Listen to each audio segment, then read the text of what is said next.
Let's take a look at mandatory benefits. Employers are required to make contributions on behalf of employees into several social insurance programs. These include Social Security, unemployment insurance, and workers' compensation for replacement of income and medical expenses arising from workplace injury. Leave provided under the FMLA can also be thought of as a type of legally mandated benefit, although it does not require that paid time off be provided beyond the employer's own leave policy.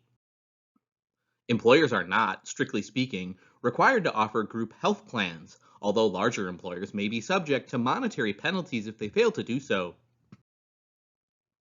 The general rule is that employers are not legally required to provide health insurance, pensions, disability insurance, life insurance, or any other benefit.